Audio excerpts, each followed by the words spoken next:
Hello and welcome back to the channel. In the previous video, we built a backend server using MongoDB and Express. If you haven't seen that video, you can find it in the description below. Since we're going to be using code that we wrote in the previous video, you should first watch the previous one. In this video, we're going to be building the front end using React. We're also going to be using Tailwind CSS to apply some basic styling. However, the focus of this project is going to be on React. So first, we're going to navigate to the folder where we created our server. And we're going to open a new terminal. To set up our React project, we can use a tool called Vite. And to use this tool, we're going to run the command npm create vite at latest. And we're going to give our project a name. In our case, we're going to call it client. Then we're going to have space template, and we're going to provide the template that we want, which in our case is React. So now if we look at our file structure, we can see that a new folder has been created with the name client, and we're going to break down each file that we get in this template and also delete the unnecessary files. So the first folder we see is the public folder, and inside we have an SVG. Now this public folder is used to make resources available from anywhere in our application. But in our case, since we won't be using this SVG, we're going to delete it. Next, we have the source folder. This is where majority of our code is going to be placed. And if we look inside, we have an assets folder. Again, this is an SVG that comes with Vite, but we won't be using it, so we're going to delete this folder. Next, we have app.css. Again, we're not going to be using this file, so we're going to delete it. Then we have app.jsx. This file is going to be the root of our component, and it's where all our other defined components are going to meet. And one thing to note is that it has the .jsx extension. JSX is similar to HTML, but it has some subtle differences that we're going to see when writing code. Again, we're going to write our own app.jsx file, so we are going to open it up, and we're going to remove everything inside. Next, we have index.css. Again, we're not going to be using this file, so we're going to delete it. Then we have the main.jsx file. This file is going to be responsible to mount our components to the index.html file. So if we look inside this file, there are some things we can delete, like the strict mode, which we're not going to use. So we can remove it in both places. Next, we import create root. We're going to use the create root function in the mounting process. Then we have an import for index.css. Since we deleted this file, we can remove this line. And finally, we have an import for the app component. So what we're going to do is import our app component. And in our create root file, we're going to get the element with the ID root. We're going to see what this element looks like when we look at our index.html file. And finally, we're going to call the render function, and we're going to pass in our app component. So to pass in a component or to use a component, we're going to follow this syntax. We're going to have an opened angle bracket, the name of the component, and in between we might add some props, which we're going to see later on. Then to close our component, we're going to have a slash and a closing angled bracket. So we can save this file and move on to the next file structure. So next we have a .gitignore. This is going to be useful if we push our directory to GitHub. Then we have the ESLint file, which we're not going to be looking at. Then we have the index.html file. So we're going to open this up and see what's inside. So this is a normal HTML file, but what we need to focus on is the div with an ID of root. If you remember, in our main.jsx file, we got the element with the ID root, then we rendered our component to that element. So whatever we define in our app.jsx file is going to be rendered inside this div. Next, we have the package.json file. This is a file that's going to contain all our dependencies. So if we open it up, we can see that we have different scripts or shortcuts that we're going to use to run our server. Then we also have dependencies. Now currently, these dependencies are not installed yet. So to install these dependencies, we're going to head back to our terminal. And we're going to navigate to our client folder. And we're going to run the command npm install. Once we've installed our dependencies, we can head back to our code. So the first file we're going to focus on is the app.jsx file. So we're going to head to that file. Before we start coding, we need to look at a concept in React, which is components. Components are the building block of React, and a component is a reusable block of code. So we're going to define a component once, and we're going to use it wherever we want. We define a component in a similar way that we define arrow functions in JavaScript, but there are some rules we have to follow. So the first rule is that the component name must start with a capital letter. In our case, we're going to call our component app. And for now, it's not going to take in any input, and we're going to have our body. The second rule of components is that they return JSX. As we said before, JSX is very similar to HTML. So for example, we can return an h1 tag that says hello world. Now we can save this file. And to get the command that we're going to use to run our server, we can go back to the package.json file.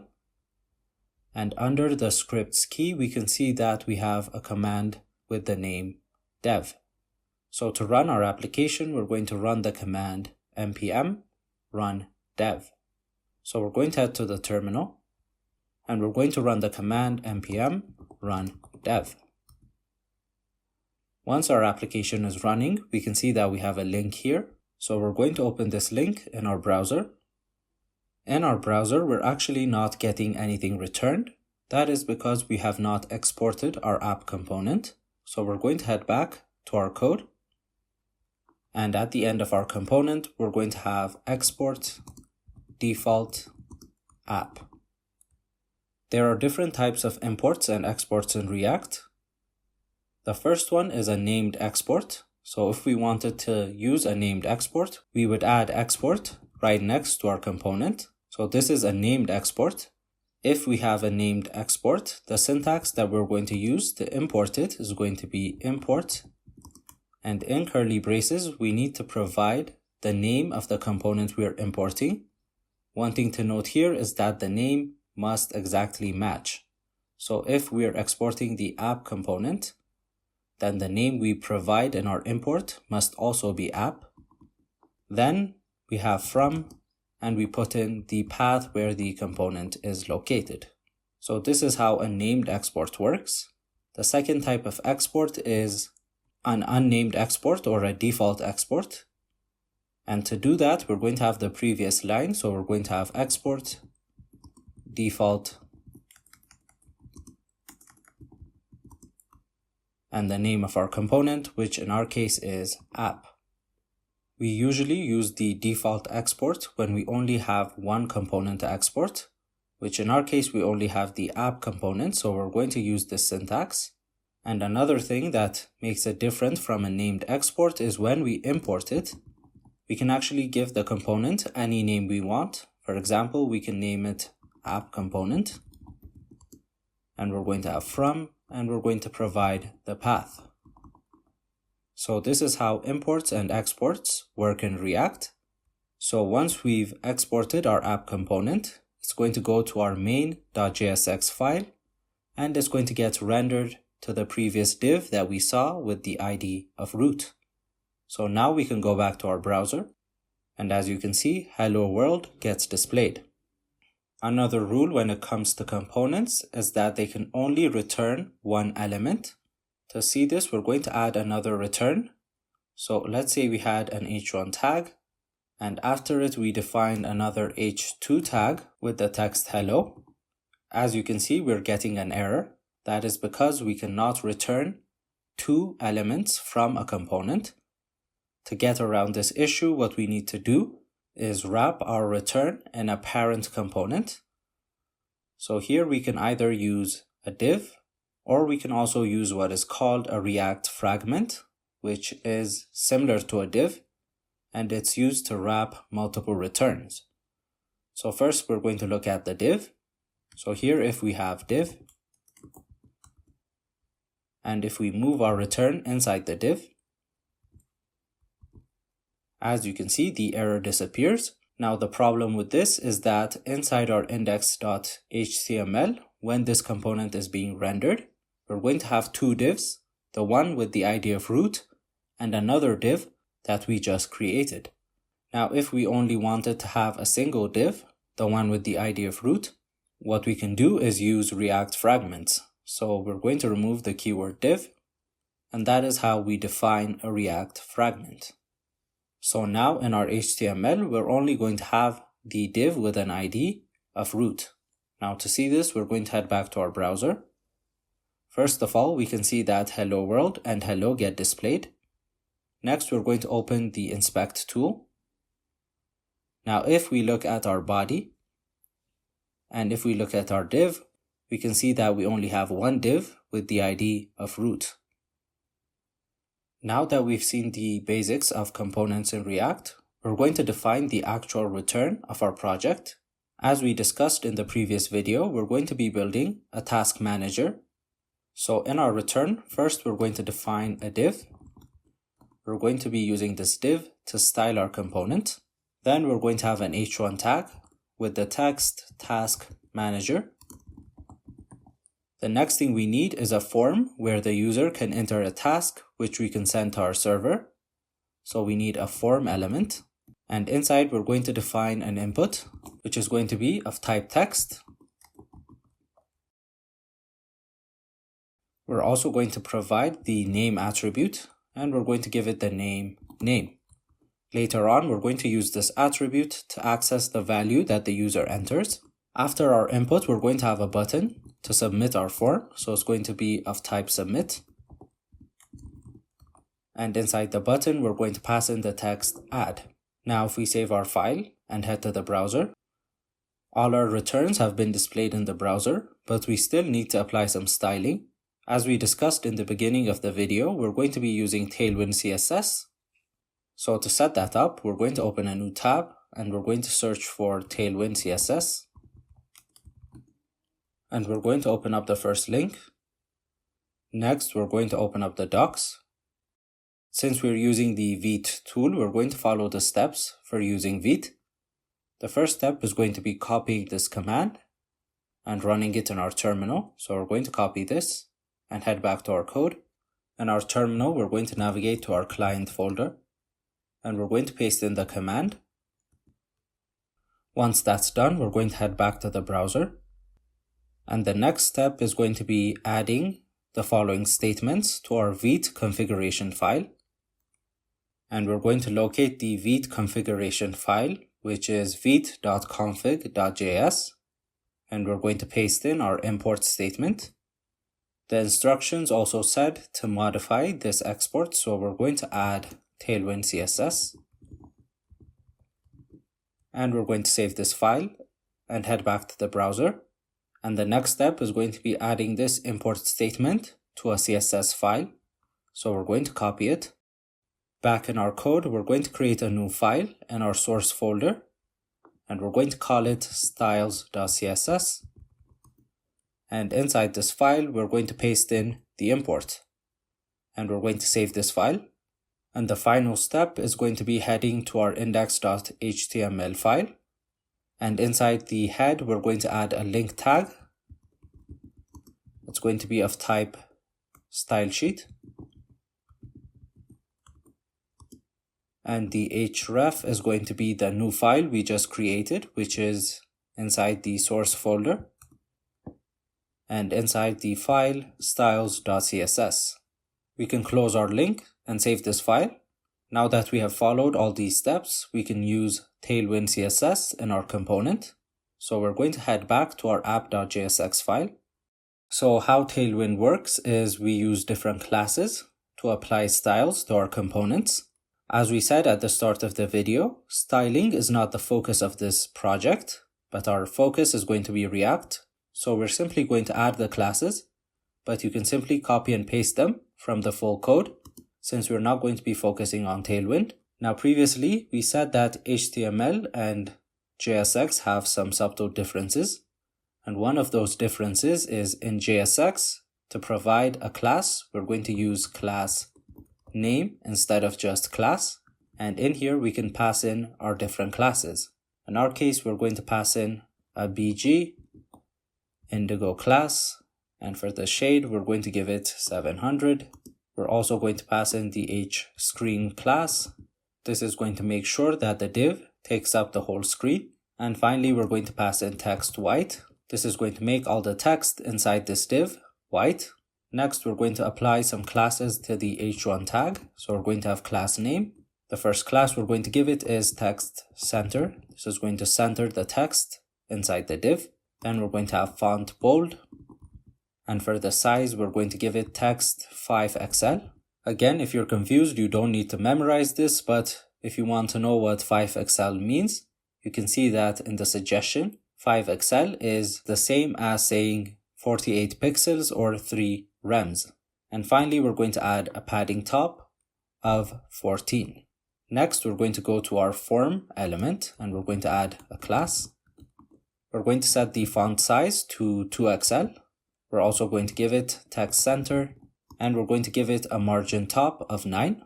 Next, we're going to handle the input component. So we're going to have class name and we're going to give it a background color. We're going to use indigo with a shade of 900. We're also going to give it a padding on all sides of 2. We're going to set the width to small. We're also going to add the rounded class and we're going to round the top left of the input. And we're going to give it a size of small. We're also going to apply the rounded class to the bottom left. And we're also going to give it a size of small. And finally, we're going to give the input a height of 14. And the final CSS we're going to apply is going to be to the button. So we're going to have class name. And we're going to give it a background color of orange. We're also going to make the text white. We're going to give it a horizontal padding of 7.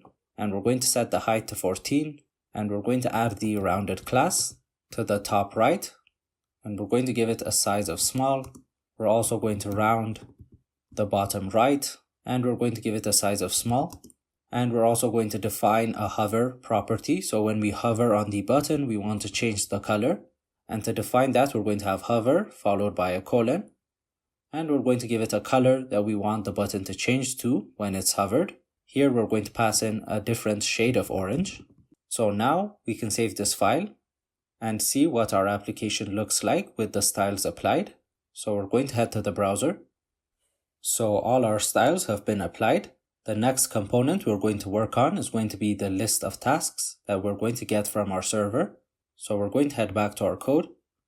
Now we can define the remaining code inside the app component, but it's always a good idea to break down our code. So we're going to define another component and we're going to import it to our app component.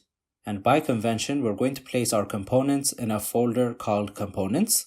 So back in our file structure, inside the source folder, we're going to create a new folder. We're going to call it components. And in here, we're going to have 2 different components. One is going to be task list, which is going to be responsible for rendering a list of tasks. And we're also going to have another component called task, which is going to represent a single task. So first, we're going to head to the task list component. In here, we're going to define the component. So we're going to have const task list. For now, it's not going to take in any input. And we're going to have our return statement. Inside the return, we're going to have a div.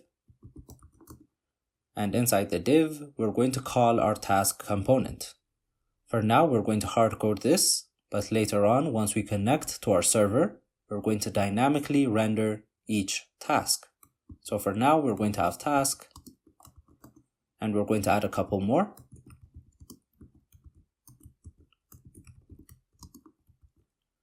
And we're also going to apply some styling to the div. So we're going to have class name, and we're going to give it a display of flex, and we're going to make the flex direction column. We're going to apply a gap of 5, and we're going to justify center and item center.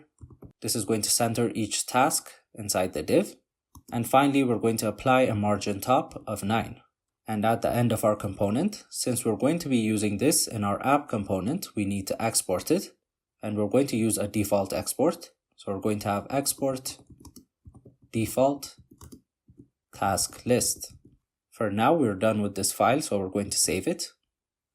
And we're going to head to the task component. And here we're going to define our component. So we're going to have const task.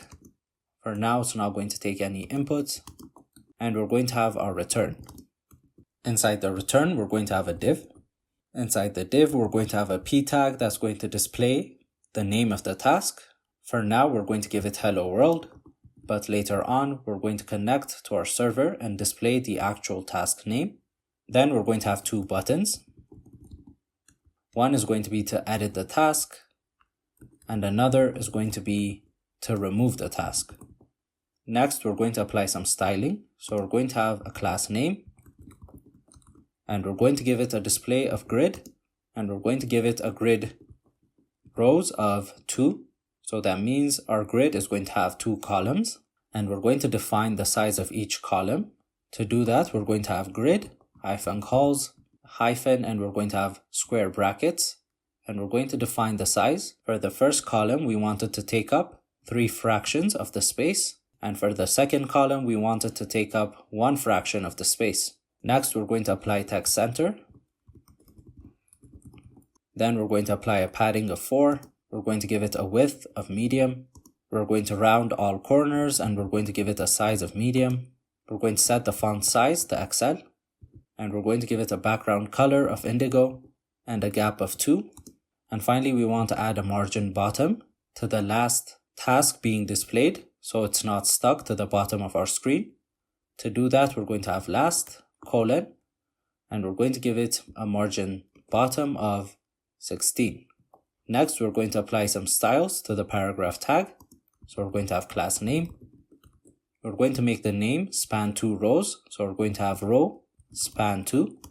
And we want it to span 1 column. So we're going to have col span 1. And for the display, we're going to apply flex. And we're going to center everything. So we're going to have items center and justify center. Once that's done, we're going to move on to the first button. And we're going to add a class name. We're going to give it a background of indigo. And we're going to give it a height of 10.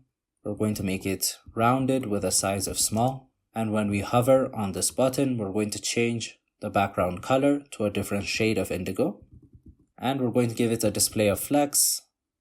And we're going to center everything.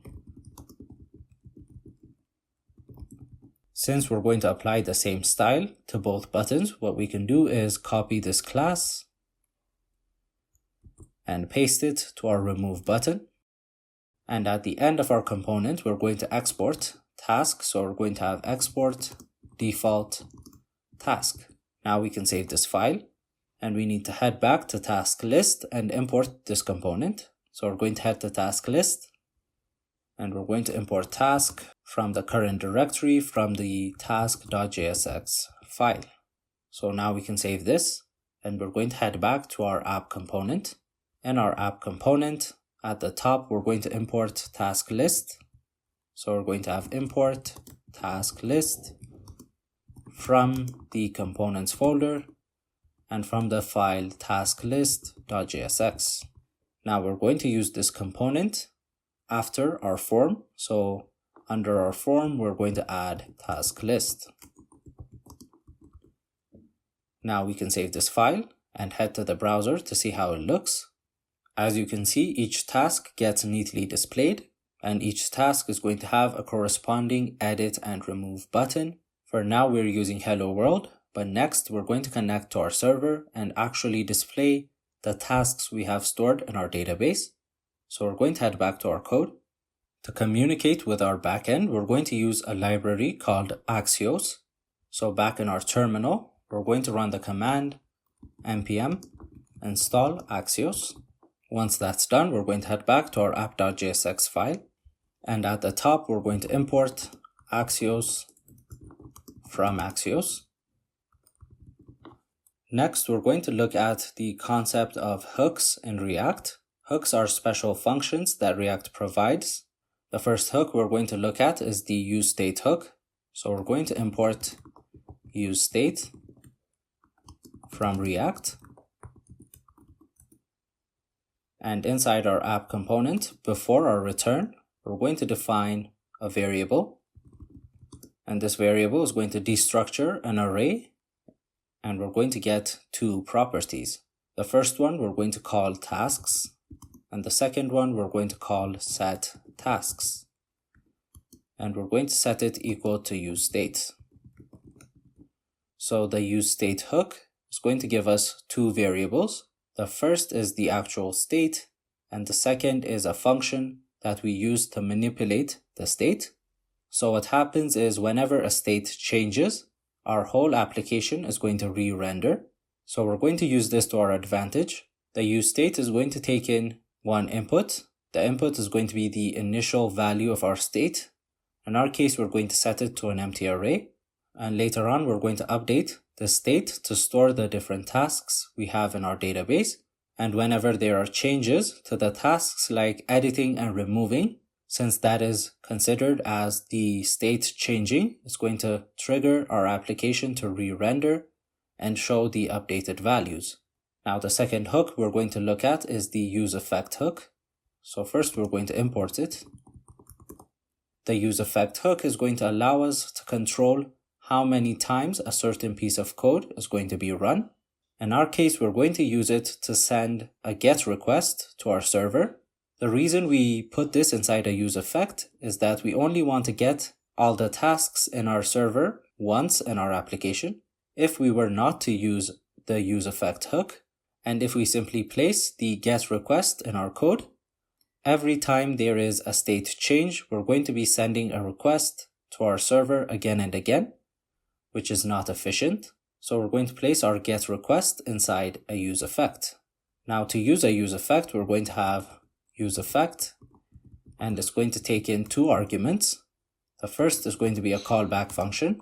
Whatever code we want to control is going to be placed inside the callback function. And the second argument is a dependencies array.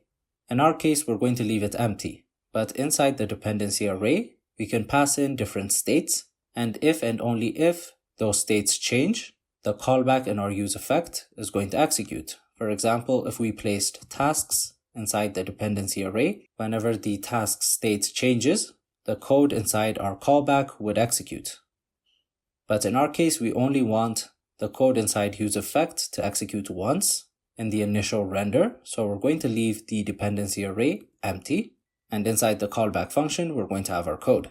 Now the operation we're going to perform is an asynchronous operation, but one rule we must remember is that we cannot make the callback function of useEffect async. So to get around this, we're going to define another function inside the useEffect. So we're going to have const, we're going to call it getData. It's going to be async. And whenever we're dealing with async operations, it's always a good idea to include a try-catch block. So we're going to have try. And inside the try block, we're going to use the Axios library. So we're going to have Axios. And the type of action we want to perform is going to be get. And in here, we're going to connect to our backend. So we're going to pass in the link to our backend. While we're in development, the link to our backend is going to be localhost, then the port number, and so on. But later on, since we're going to be deploying this application, it's a good time to use environment variables. To use the environment variable, the syntax is a bit different from the one we used in the previous video. So we're going to have our template string, and we're going to pass in import.meta.env. dot, then we're going to put in the name of our variable. In our case, we're going to call it vt underscore backend underscore base URL. Now we're going to go and define this later, but this is going to be the base URL for our backend. Then we're going to have /API/v1/tasks. Now, if you don't know what this means, you should go back to the previous video and watch the step where we define the different routes. So this is going to be the route to get all our tasks. Next, we're going to define the environment variable. So we're going to head back to our file structure. And inside the client folder, we're going to create a new file. And we're going to name it .env. And in here, we're going to have our environment variable. So we named it vt underscore backend underscore base URL. And in here, we're going to provide our base URL, which is http://localhost, and the port is going to be 3000. And we're going to save this file and head back to our app.jsx. Now, once we get all the tasks, which is an async operation, we're going to use the await keyword, and we're going to store it in a variable called response. Now, to access the actual data, we need to access res.data.tasks. Now, we added this .tasks because in our backend, the JSON that we were sending back had a key of tasks. And once we have the list of tasks, we're going to use the setTasks function. And we're going to pass in the tasks we get from our database. To finish up our try block, we're going to add a catch. And if we encounter an error, we're going to log it. And finally, inside the useEffect, we're going to call this function. So we're going to have getData. Once that's done, we have access to all the data in our database inside the tasks state variable. Now, in order to display these tasks, we need to pass it to our task list component. And to pass in inputs to a component, we need to look at a concept called props. So props in React are used to pass in input to components, and the syntax is as follows. So down in our task list component, we're going to add an attribute called tasks. We can name it whatever we want, but in this case, we're naming it tasks, and we're going to give it a value. Now, this value is going to be passed on to this component. And another concept we're going to look at is switching between JSX and JavaScript. When we write the code to use our component, we're inside the JSX language.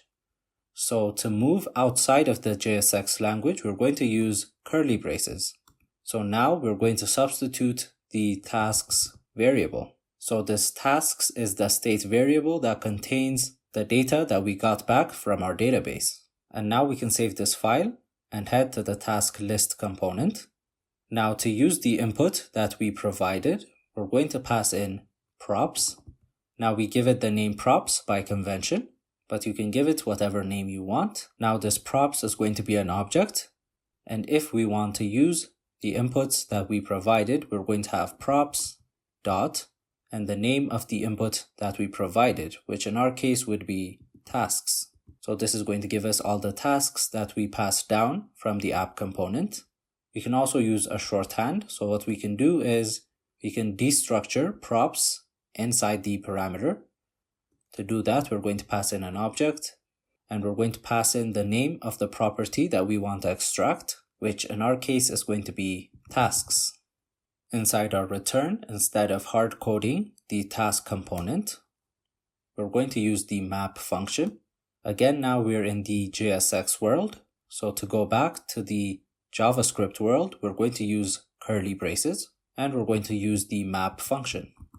So the map function is going to allow us to perform different operations on each element of an array, and the parameter is going to represent each element. So we're going to give it task. And in here, we're going to return what we want to do to each task. So for each task, we're going to return a task component, and we're going to give this component different inputs. And if you remember from the previous video, the ID is going to be task._id. Next, we're going to give it the name of each task, which is going to be task.name. And we're also going to have the completed property. So we're going to pass in task.completed. Now these are all properties that we defined in the previous video. So if you're confused, you can go and watch that video in the description below. And we're going to close our component. Another thing in React is when we have a list of components, we need to give React a way to uniquely identify each item in the list. And to do that, we need to provide the key prop. In our case, we're going to use the ID to uniquely identify each task. So we're going to pass in task._id. Then we can save our file. And we're going to head to the task component and use the inputs that we provided. So inside our task component, we're going to destructure the props object. And we're going to extract the properties that we need. So the properties that we're going to use is the name property, the completed property, and the ID. So instead of hard coding hello world, we're going to display the name of the task. And to use the completed property, what we can do is if completed is set to true, we can add a line through our task name, which signifies that the task has been completed. And in order to do that, we're going to use the ternary operator. So above our name, we're going to add curly braces. And how the ternary operator works is first we're going to add a Boolean value. In our case, we're going to use completed. And if completed is true, whatever is after the question mark gets executed. And if completed is false, whatever is after the semicolon gets executed. So if completed is true, we're going to have the same p tag. So we're going to cut this and paste it in. But if completed is true, then we want to have a line passing through the name of the task. So we can add a class called lineThrough. Next, if completed is false, that means the task has not been completed. So we're simply going to display the name of the task. So to see if everything is working, we can save this file. Now, in order to access our backend, we need to first run it in the terminal. So we're going to open our terminal. And to open a new terminal window, we can use the plus button. And in here, we're going to navigate to the server folder. And to run our server, we're going to run the command npm run dev. Once we see that the database has been connected and our server has started, we can go back to the browser. And as you can see, the task that we had in our database was testing4, and it's displayed in our browser. Now next, we're going to implement the post functionality so we can add new tasks to our database from the front end. So we're going to head back to our code. Now to add a new task, we need to send a post request when the form is submitted. So we're going to head to the form tag and we're going to add the onSubmit attribute and we're going to give it a function. In our case, we're going to call it handleSubmit, which we have not defined yet, but we're going to define now. So above our return statement, we're going to define a new function called handleSubmit, which is going to receive an object. We're going to call it E. Now this object is going to include different information related to the event that gets triggered when we submit the form. So inside the body, the first thing we need to do is call the prevent default function. Now by default, when a form is submitted, it's going to reload the page, but in our case, we don't want to do that. So we're going to call e.preventDefault. The next thing we need to do is extract the information that the user has entered inside the input field. Now there are two ways of doing this. The first is going to be using the useState hook, and the second option is using the FormData API. For this functionality, we're going to use the FormData API, but when we handle updating a task, we're going to use the first approach. So to use the FormData API, we're going to define a new variable called form. And we're going to set it equal to an instance of form data. And as input is going to take in a form element. And to access the form element, we can use the event object and access the current target property. So this is going to create a form data. Initially, this form is going to be in an array, but since it's easier to work with objects, we can convert it to an object. So we're going to have a form object variable, and we're going to use object.fromEntries, and we're going to pass in the form array.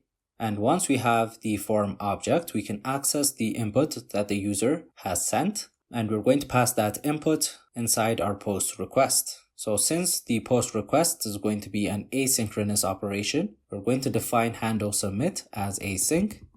Then we're going to have our try block.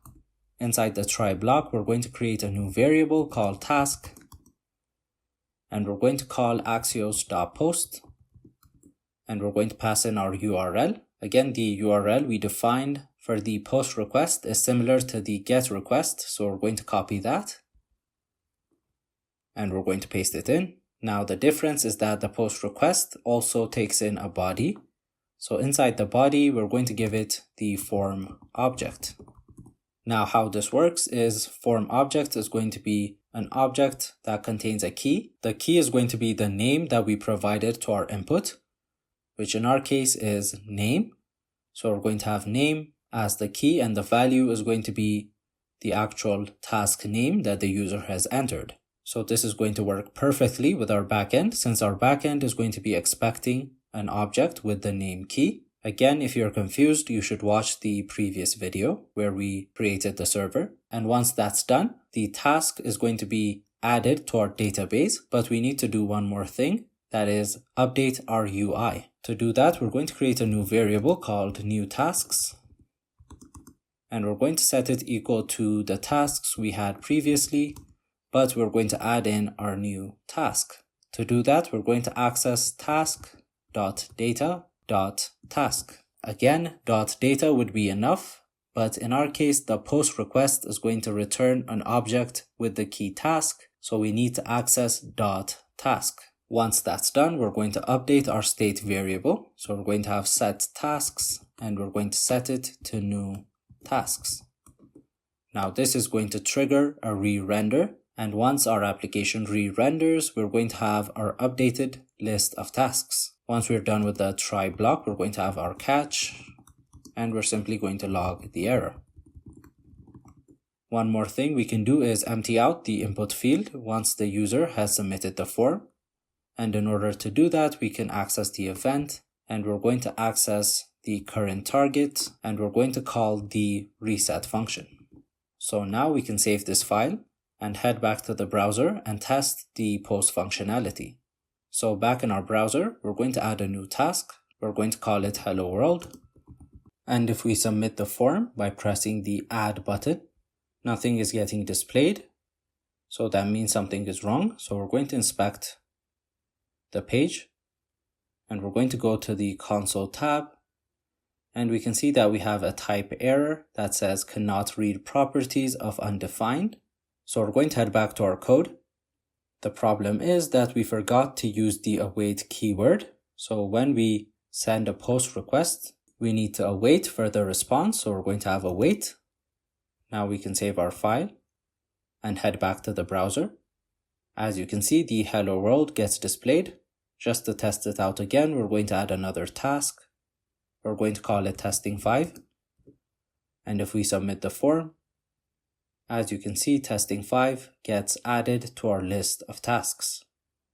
The next functionality we're going to be working on is the remove functionality. So we're going to head back to our code, and we're going to head to the task.jsx component, since that is where the delete button is located. So to the delete button, or to the remove button, we're going to add the onClick property, and we're going to set it equal to a function. We're going to call the function delete task, and before our return statement, we're going to define this function. So we're going to have const delete task. Now when we are going to delete a single task, we also want to update our UI. And in order to do that, we need access to the tasks and set task state variables. One option we have is passing them down inside the task list, and again passing them down to the task component.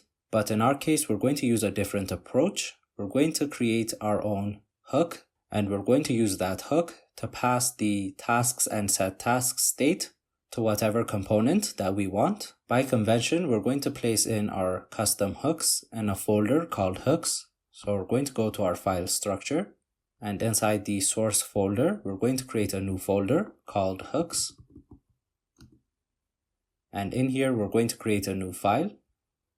And the name of your hook needs to be similar to the other hooks in React. So we need to have use. And in our case, we're going to call the hook app. So we're going to have useApp.js. So this part might get a little complicated. So first, we're going to write the code. In our hook, we're going to first import create context and use context from React. Then we're going to define a variable called app context, and we're going to set it equal to the create context function. And finally, we're going to have a function called useApp, and inside this function, we're going to use the use context hook, and we're going to pass in our context. And finally, we need to export these components. So we're going to have a named export. So we're going to add the export keyword before the function and before the variable. And now we're going to break down what this code is going to do. So we're going to use the app context inside our app component. And this app context is going to give us a provider component. And this provider component is going to take in a prop called value. And inside this value prop, we can pass in whatever we want to share, which in our case, we want to share the tasks and set tasks state variables. So we're going to pass them to the value prop. And in order to use the app context, we need to use the useState hook. So this is kind of a shortcut. So this function is a shorthand. So by using the useApp function, we're going to call useContext and pass in the app context. So from the useApp function, we can extract the value prop that we provided inside the app context. So to start using this hook, we're going to save this file. And first, we're going to head to the app component. The first thing we need to do is import the app context. Since it's a named export, we need to use the curly braces. So we're going to have app context. And we're going to import it from hooks/useApp.js. Now, in order to share the tasks and set tasks state variables, we're going to head to the return of our app component. And what we need to do is wrap this inside the app context. So we're going to have app context, and we're going to use the provider. So we're going to have dot provider, and we're going to set up the value prop. So we're going to have value.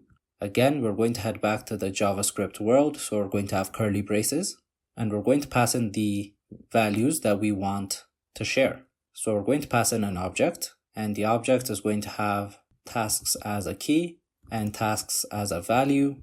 And the second key value pair is going to be set tasks. And we're going to give it the set tasks function. Now, instead of writing the key value pairs, if they have the same name, we can use a shorthand. And we can shorten this by only writing tasks and set tasks. So this is going to be similar to the previous statement. And once we've provided the value, we're going to close the app context.provider component. And we're going to move this to the end of our return statement. Now, once that's done, we can save the app component. And we're going to head to the task component. Now, inside the task component, first we're going to import our custom hook. So we're going to have import. Since it was a named export, we're going to have curly braces, and we're going to pass in useApp. And we're going to import it from the parent folder. We're going to access hooks, and we're going to access useApp.js. Now, finally, we can use this function to access the state variables. So we're going to have const, and we're going to destructure the object. And we're going to extract tasks and set tasks. And we're going to set it equal to the useApp function. So now we have access to the state variables. So we're going to head back to our delete task function. Since we're going to be performing async operations, we're going to set it to async. And inside the body, we're going to have our try catch block. So we're going to have try, and we're going to wait for axios.delete. And we're going to pass in our base URL, which we can access using import.env.vt_backend_base URL. Then the path to send a delete request was /API/v1/tasks/the ID of the task we want to delete. Since we've already passed ID as a prop, we can use it now. So we're going to pass it inside our URL. And once we've deleted the task from our database, we need to update our UI. And in order to do that, we're going to create new tasks. And we're going to use the filter function. So we're going to have tasks.filter. And for each task, we're going to include it in our filter if and only if the ID of the task is not equal to the ID we just deleted. And once we have the updated tasks, we're going to use the set tasks function, and we're going to pass in new tasks. Finally, we're going to define our catch block, and we're going to log the error. And inside our environment variable, we forgot the meta property. So we're going to add that. And now we can save this file, and we can go to the browser to test it out. So inside the browser, we're going to delete the hello world task. So all we have to do is press the remove button. Nothing is happening, so we're going to open up the console to see what went wrong. So we can see that Axios is not defined. That is probably because we have not imported Axios inside the task component. So we're going to head back to our code. And at the top of the task component, we're going to import Axios.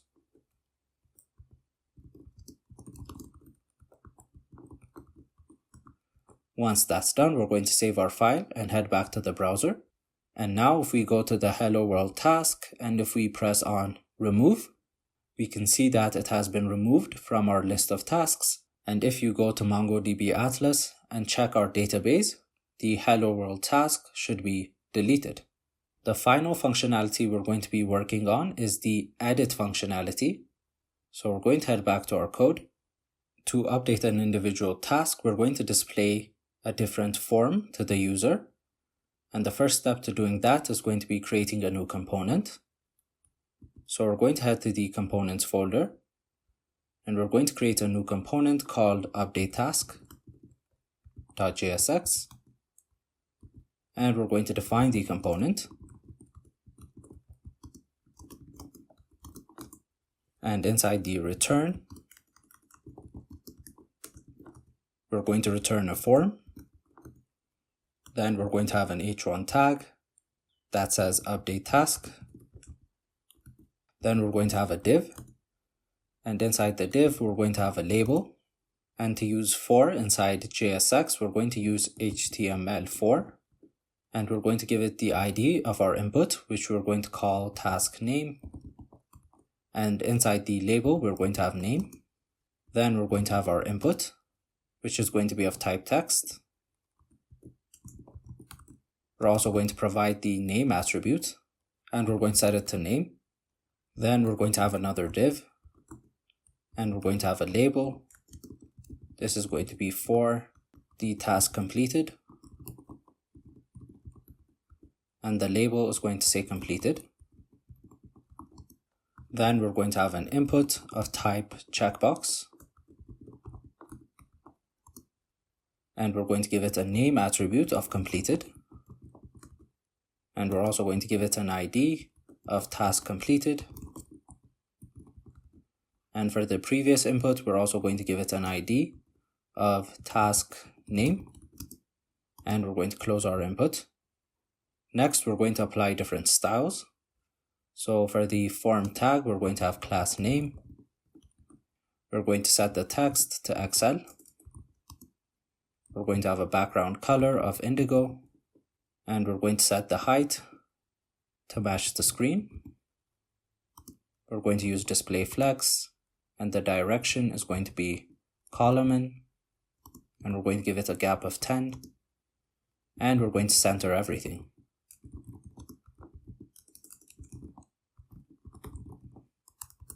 Next, we're going to style the h1 tag. We're going to give it a color of white, and we're going to center the text. We're going to make it bold, and we're going to give it a size of 5XL, and we're going to give it a padding top of 14. Next, we're going to style the first div. So we're going to have class name. We're going to give it a gap of 2, a padding of 20, rounded medium, a background of indigo, a text color of white. We're going to give it a display of grid, and we're going to have 1 column, and we're going to have 3 rows. Next, we're going to apply styles to the first input field. So we're going to have class name. We're going to make the text black and the background indigo, and a padding of 2 and a rounded of small. For the second div, we're going to add a class name, and we're going to give it a display of flex, and we're going to center each item. And for the label, we're going to add a margin. So we're going to have a margin end of 4. And in the previous label, we're also going to add a margin end of 2. And at the end of our inputs, we need to add a button to submit the form. So we're going to have button, and we're going to provide a class name. We're going to give it a background of indigo, and we're going to give it the hover property and change the background color to a different shade of indigo. And we're going to make it rounded, small, a height of 14, a display of flex, and we're going to center everything. So we're going to have items center and justify center. And inside the button, we're going to have the text edit. And we're actually going to move this button inside our second div. So we're going to cut it and paste it inside the second div and save our file. Now, the first thing we want to do when the user clicks on the edit button is display the form, and inside each input, we want to display the task information so the user can change it. So for example, if we had a task that says hello world and has a completed of false, when the user clicks the edit button, we want to display a form where the name already says hello world and where the completed checkbox is unticked. So to handle this, we need to use the useState hook. So at the top of our component, we're going to import useState from React. And before our return, we're going to create 2 variables. The first is going to be task name and set task name. And the second is going to be task completed and set task completed.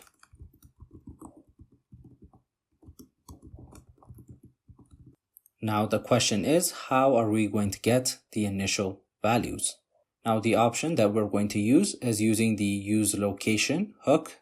So we're going to import useLocation from React Router DOM. Now, since we have not installed the React Router DOM library, we're going to first install it. So we're going to open up our terminal, and inside the client folder, we're going to run the command npm install React Router DOM. Once that's done, we can go back to our code. So to use this hook, we're going to create a new variable called location, and we're going to set it equal to useLocation. And how we're going to access the name and completed attributes is by using location.state. Now we have not set this up yet, so we're not going to get anything returned. but we're going to destructure this object and we're going to extract the ID, the name, and the completed attribute. Now to actually get access to these values, we need to head back to our task component and use the link component that React Router provides. So we're going to head back to task.jsx, and at the top of our file, we're going to import the link component from React Router DOM. Once we've imported the link component, we're going to go to where we have the edit button, and we're going to encapsulate the button inside the link component. And this link component is going to have two props. The first is going to be the to prop. So this is where we define where we want to go in our application when the edit button is clicked. Currently, we only have one component rendered in our main.jsx file, which is the app component. But later on, we're going to define another path, which is going to be /update. And when the user goes to this path, we want to render the update task component. And the other prop that the link component provides is the state prop. So this is where we're going to pass the information that we're going to use inside the update task component. So we're going to have an object and we're going to pass in the ID, the name, and the completed property. Since the styling might cause some issues, we're going to move the class name to the link component instead of the button. And we're going to save this file and we're going to head to main.jsx to set up our different routes. So to set up different routes, we need to import the create browser router function and the router provider component, and we're going to import them from React Router DOM. So first we're going to use the create browser router function. So we're going to have router and we're going to call the function, and it's going to take in an array of different paths, and each path is going to be associated with an object. So we're going to have an object with the path attribute. First, we're going to set it to the root of our application. So when the user goes to the root, what is the element that we want to be displayed? And that is the app component. We're also going to provide another object, and this time the path is going to be /update, since we used /update in the link component inside the task component. And in the case that the user goes to /update, we're going to have element and we're going to pass in the update task component. So now that our router has been set up, in order to use it, instead of passing app, we're going to pass router provider, which has a router prop, and we're going to give it the router we just created. Finally, we need to import update task. Before doing that, we need to head back to update task and we need to make sure that we export this component. So we're going to have export default update task. And we're going to head back to our main.jsx and we're going to import it.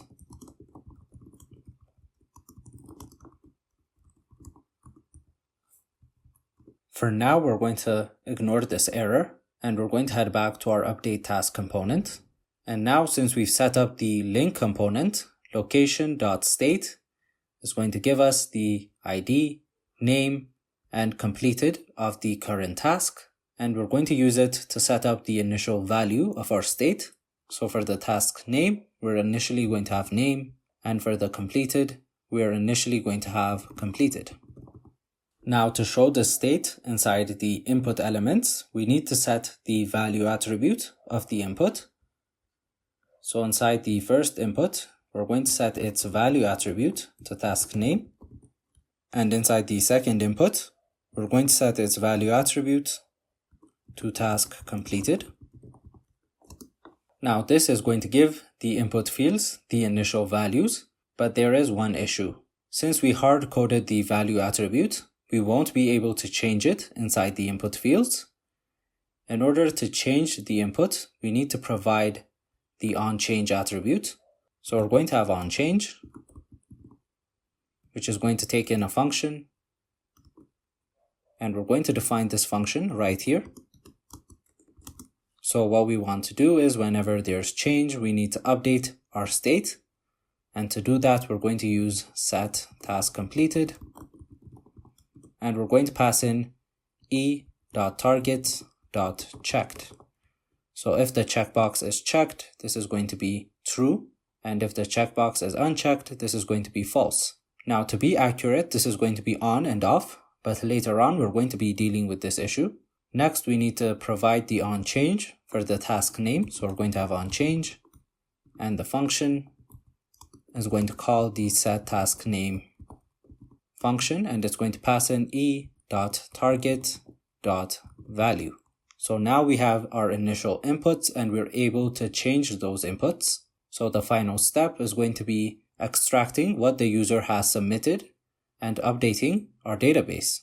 So we need to go to our form, and we need to add the onSubmit attribute, and the function we're going to pass is handleSubmit, and we're going to define this function.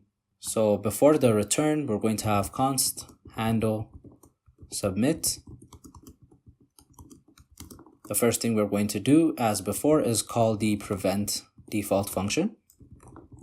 After that, we need to extract what the user has entered in the form. So we're going to use the FormData API. So we're going to have form, and we're going to create a new instance of FormData, and we're going to pass e.currentTarget.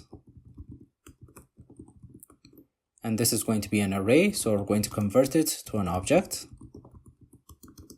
using object.fromEntries, and we're going to pass in form. Now this is going to perform an async operation, so we're going to have async. Then we're going to have our try catch block. So inside the try, we're going to await for axios.patch, and we're going to pass in our URL, which is import.meta.env.vite backend base URL, and we're going to access /API/v1/tasks. And now since we have the specific ID, we're going to pass in the ID. And finally, the patch endpoint is going to expect an object of the updated value, so we're going to pass in the form object. Now, once the task has been updated, we want to redirect the user back to our home page. And in order to do that, we're going to use another hook, which is the navigate hook. So in order to use it, we need to first import use navigation from React Router DOM. So we're going to have use navigation.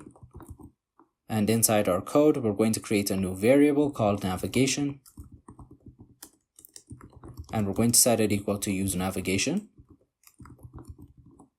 Then inside our try block, what we can do is call navigate. And we're going to pass in the route that we want to navigate to, which in our case is the root of our project or our homepage. Once that's done, we can define our catch block, and we're going to log the error. One more thing I forgot to mention is that the completed attribute from our checkbox is going to return on or off, but our database is going to expect a true or false value. So before we send the form object, we need to change on to true and off to false. To do this, we can use one line. So we're going to have form object dot completed, and we're going to set it to form.get, and we're going to get the completed key, and we're going to check if it's equal to on. So if completed is on, the completed property is going to be true. If it's off, it's going to be false. So now we can save this file. Another thing we need to do is import Axios, since we're accessing our database. So we're going to import Axios from Axios. And now we can save this file. And if we head to the browser, we can see all our tasks. And let's press the edit button for testing 4. So we're getting the update page, but the CSS is not correct. So we're going to head back to our code and fix it. Another error I also noticed is that we have navigate here, but the variable is called navigation. So we're going to rename the variable to navigate. Next, we're going to fix the CSS. The problem we have with the CSS is how our divs are constructed. First, we're going to add a div on top of our name label, and this div is going to contain the name label together with the input, and we can remove the closing div. Then our second div is going to contain the label and input for completed. So we're going to close that div here above the button. And now we can save our file. And if we head back to the browser, and if we click on the edit button, we can see that our CSS is correct and we have the initial values. So instead of testing for, let's say we wanted hello world, and we also want it to be completed. And now if we press on the edit button, nothing is happening. So we're going to open the console. And the error we're getting is navigate is not a function. So we're going to head back to our code. The problem is that the hook's name is not useNavigation, it's useNavigate. So we're going to update it here as well. And we're going to save our file and head back to the browser. And now we can click on edit, and we're going to remove world, and we're going to set it to completed, and we're going to click on edit. So the text has been updated to hello, but there is one issue. When we set the checkbox to completed, we wanted the text to have a line through it. So to see what's wrong, we're going to head back to our code. And the problem is when we are setting our input checkbox, the input checkbox does not have an attribute value. Instead, a checkbox has the attribute checked. And while we're here, we're also going to add some styling to the checkbox. So we're going to add a class name, and we're going to provide a width of 6 and a height of 6. And now we can save this file and head back to the browser. So now we're going to edit hello, and we're going to leave the name as hello, and we're going to tick completed, and we're going to click on edit. And now, as you can see, since the task is completed, it has a line through it. So that is all the basic functionality of our task manager. So we're going to test out each functionality again. So getting all the tasks already works. So we're going to add a new task called testing 6. And when we press add, it gets added to our database. We can also test remove. So when we press on remove, it gets removed from our database, and we can edit the task. So that is it for our full stack task manager application using the MERN stack. Now the final portion of this video is going to be showing you how to deploy our application using Vercel. So we're going to head back to our code. So what you need to do is head to the file structure, and inside the client folder, you're going to create the vercel.json file. I currently don't have it here, but I'll have it in the description below where I provide the full code for the project. So you're going to get the vercel.json file, and you're going to add it to your client and to your server folder. And once you're done with that, you're going to head to Vercel. So inside Vercel, you're going to sign in with your GitHub account, and you're going to import the repository for your task manager. So you need to first push the code we've written so far to GitHub. And first, you're going to set up the backend. So to set up the backend, you're going to press on add new, then project, then you're going to pick the repository, then in the framework preset, you're going to pick other. And in the root directory, you're going to pick the server folder since we're going to be deploying the backend first. So you're going to pick server. And inside the environment variables, we're going to put in whatever we have in the .env file, and we're going to click on deploy. Since I've already deployed this, I'm not going to deploy it again. But once you've deployed your backend, you're going to get the URL for your backend. So what you need to do is copy this URL. Once you've copied the URL, you're going to head back to your home page. Then you're going to click on add new project. And this time we're going to deploy our front end. So here for the framework preset, you're going to choose Vite. And for the root directory, you're going to choose client. And here the only thing you need to set up is head to environment variables. And if you remember, we had an environment variable named vit underscore backend underscore base URL. So in here, you're going to paste in the value you just copied. So it's going to be the URL for your backend. One thing you need to make sure is that you have no trailing slashes. So if the URL has a slash at the end, you should remove it. And once that's done, you simply click on deploy. And that is how you're going to deploy your full stack project using Vercel. If you need the full code for the project, I'll leave it in the description below. If you also have any questions, you can put them in the comment section. Thank you for watching this video, and don't forget to like the video and subscribe to our channel for more programming content.